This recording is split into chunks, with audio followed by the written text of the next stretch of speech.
Roberto Art, ejercicio de artillería. Esta historia debería llamarse no ejercicio de artillería, sino historia de Musa y los 7 tenientes españoles. Y yo, personalmente, la escuché en el mismo zoco de Larache, junto a la puerta de Casbah, del lado donde terminan las encaladas arcadas que ocupan los mercaderes de Garb. Y contaba esta historia un Selje que venía de Ousán, mucho más abajo de Fez, donde ya pueden cazarse los corpulentos elefantes. Y aunque, como digo, dicho Selje era de Ousán, parecía muy interiorizado de los sucesos de Larache. Este Selje, es decir, este poeta ambulante, era un barbianazo, manco en hazañas de guerras, decía él. Yo supongo que manco porque por ladrón le habrían cortado la mano en algún mercado. Se ataviaba con una chilaba gris, tan andrajosa que hasta llegaba a inspirarles piedad a las miserables campesinas del aduar de Mas Has. Le cubría la cabeza un rojo turbante, vaya a saber Alá dónde robado, y debía tener un hambre de 7000 diablos, porque cuando me vio aparecer con mis zapatos de suela de caucho y el aparato fotográfico colgado de la mano, me hizo una reverencia como jamás la habría recibido el alto comisionado de España en el protectorado, y en un español magníficamente estropeado, me propuso en las barbas de todos aquellos truhanes que, sentados en cuclillas, le miraban hablar. Gran señor, ninguno de estos andrajosos merece escucharme. Dame una moneda de plata y te contaré una historia digna de tus educadas orejas, que no son estas orejas de asnos. Y con su brazo mutilado señalaba las orejas sucias de los campesinos.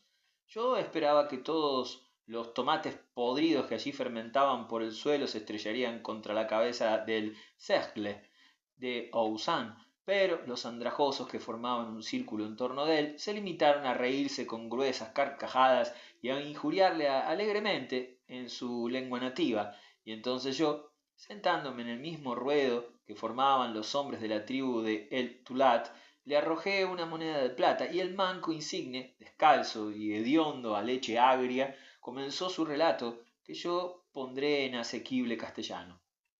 En Laralle, un camino asfaltado separa el cementerio judío del cementerio musulmán.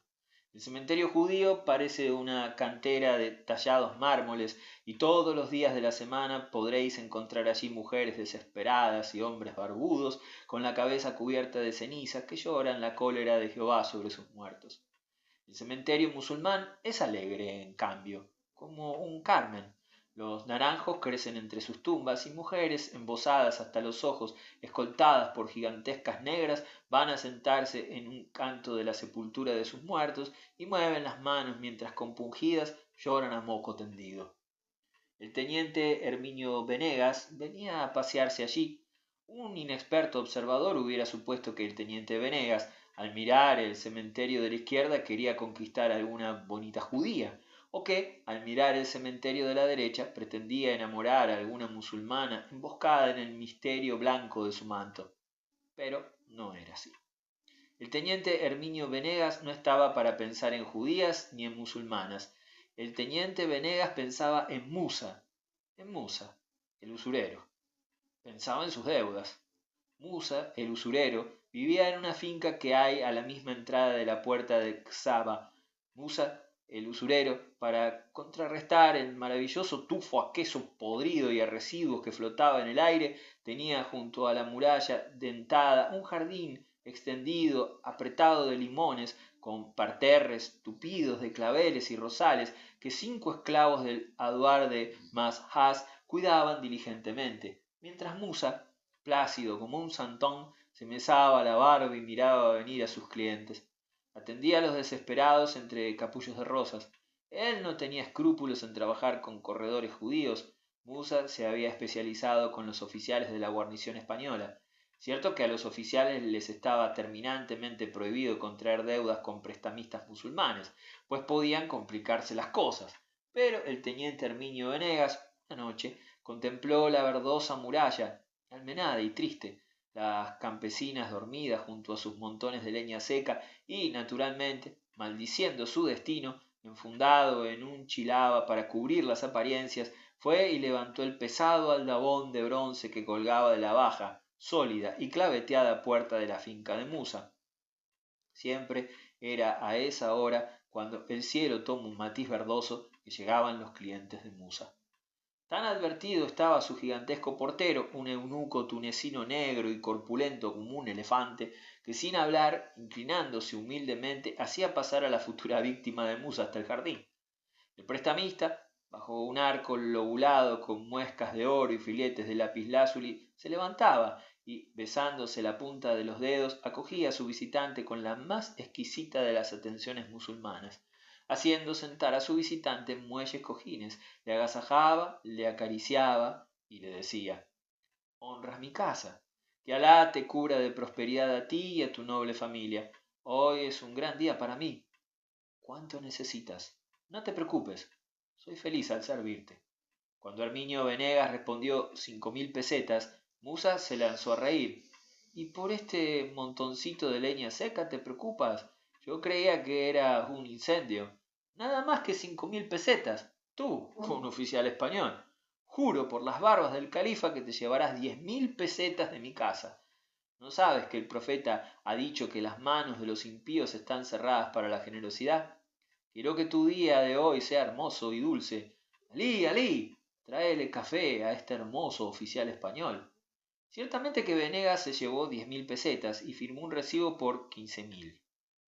Tú no te preocupes, le había dicho Musa. Seré contigo más bondadoso que tu padre y que tu madre, a quienes no tengo el honor de conocer.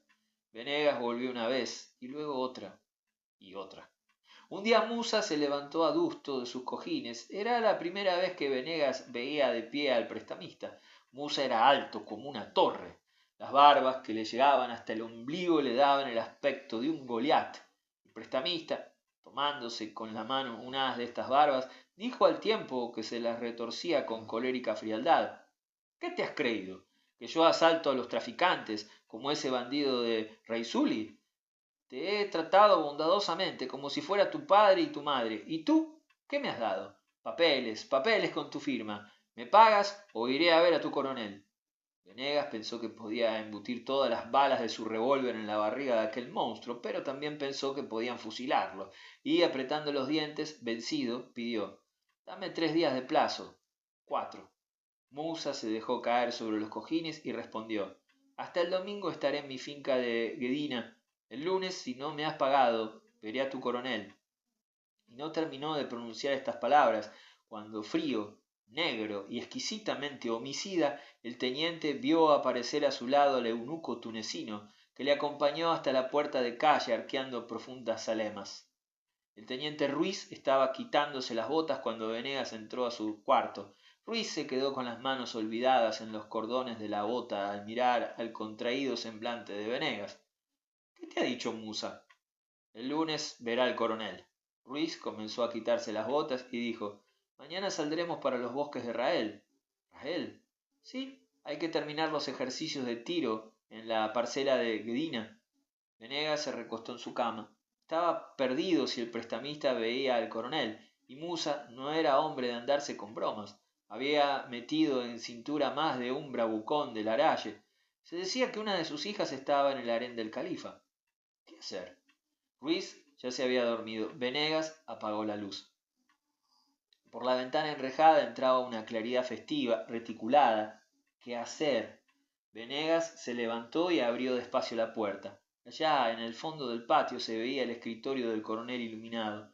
Venegas se decidió. Cruzó el patio y se detuvo frente al cuerpo del edificio que ocupaba el coronel. Un centinela se cuadró frente a él. Venegas trepó unas escaleras y golpeó con los nudillos en una puerta. Una voz ronca respondió: «¡Adelante!». Venegas entró. Recostado en un sofá, con la chaqueta desprendida, el coronel Oyarzún parecía estudiar con la mirada las cotas de un mapa verde que estaba allí frente a sus ojos. Era un hombre pequeño, canijo, rechupado.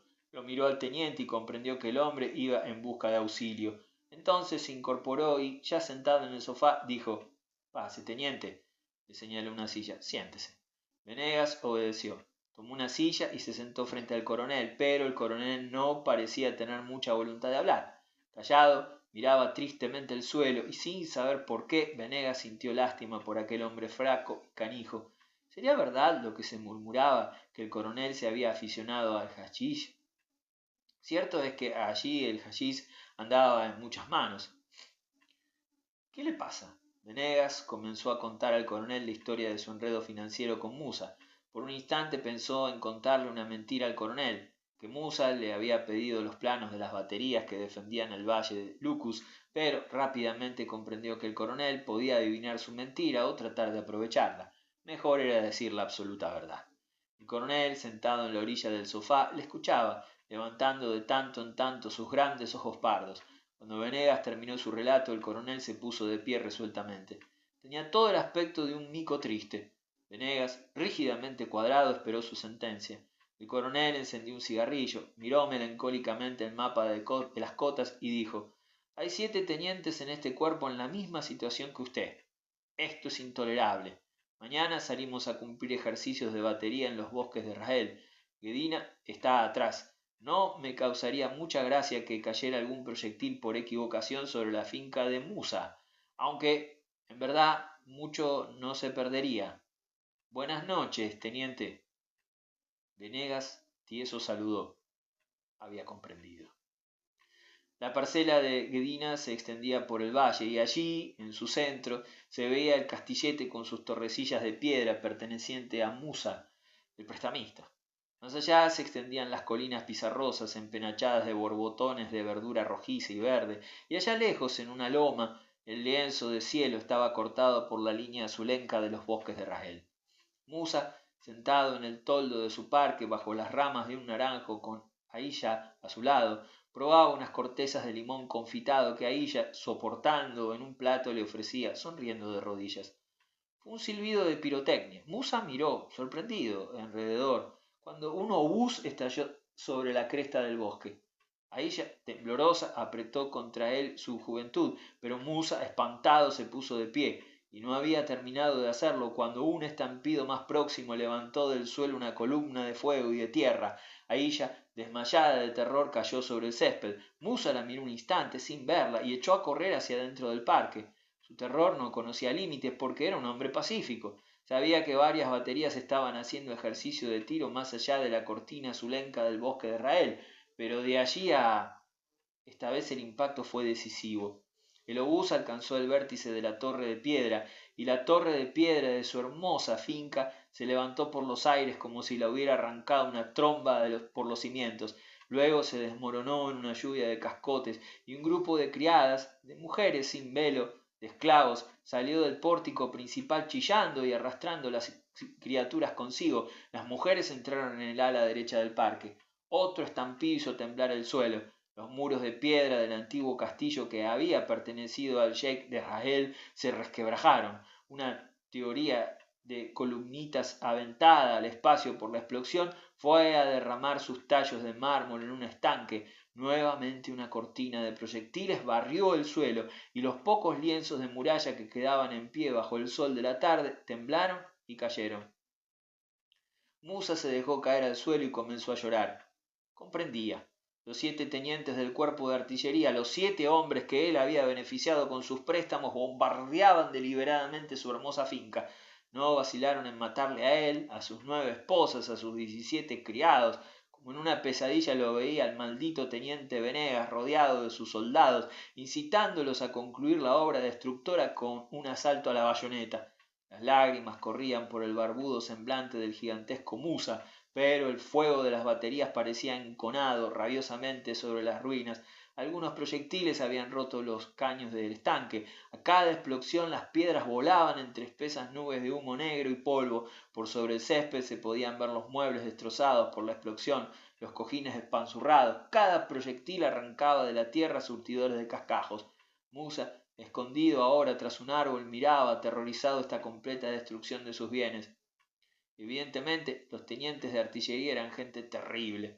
Nuevamente le pareció al prestamista ver al teniente Venegas, rodeado de sus soldados adustos, dispuesto a escarbarle en el vientre con la punta de sus bayonetas, y el terror creció tanto en él que de pronto se puso a gritar como un endemoniado, y ya no le bastó gritar, sino que con peligro de su propia vida corrió hacia las ruinas de la finca.